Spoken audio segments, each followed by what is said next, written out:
Hello Augusta Commissioners, it's me again, your instigator out here in Lincoln County. Y'all have a meeting tomorrow night. I hope you have fun. I won't be there to see what you decide about that HERI contract.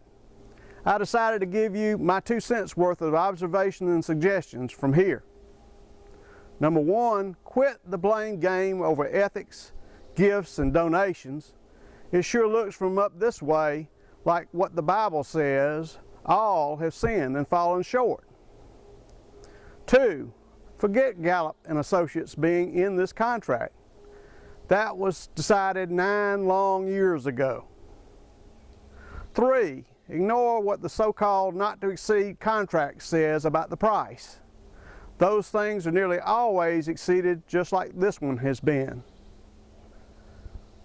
By now you know that I've been digging into Augusta's contracts for 2 years after a spell in retirement to see if I still had enough sense to make heads or tails of such things. All I can say is, oh boy, now I am all excited about marketing those old skills and some new ones I learned right down there in Augusta's records. Getting to know y'all has been a positive for me. I haven't charged Augusta a dime because I wanted to help the citizens as their advocate and the city as an evaluator. Now, to be honest, the flip side of that is the ability to hold Augusta up as an example for good or bad. Enough of that, now to common sense solutions. 1, the Commission in 2004 spent an hour and a half and 22 pages of minutes trying to figure a backdoor way to put a controversial third-party designee under this contract.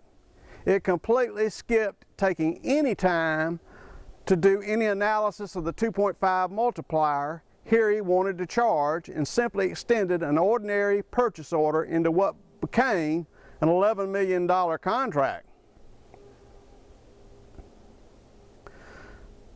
How much reduction could slicing and dicing the real numbers have meant? 1.5 million? 2.5 million? Mr. Mason is right that it's too late to question the 2.5 multiplier going back to 2003. The lesson is, never let a simple purchase order be expanded like this. 2,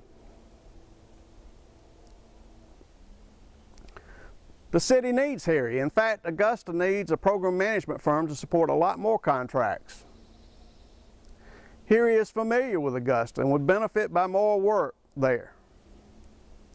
A reformed Augusta would be a feather in their cap. Work with HERI and preserve those positives.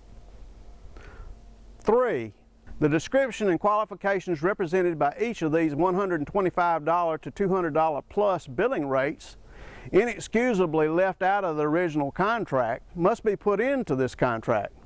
You need to know what you're paying for. HERI's Mr. White attested to Commissioner Guilfoyle that the employees billed fall within such descriptions as the Federal General Services Administration uses. This needs to be verified.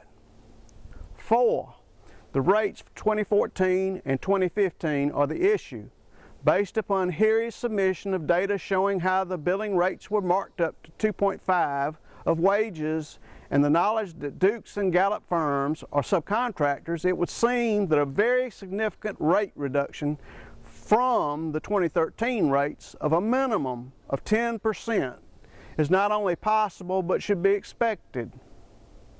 Anything less will be the same sort of rush Commission surrender that was seen with the October T-Center vote. 5, launch a full-scale review of Augusta contracts across the board. HERI could see additional hours as they support that effort.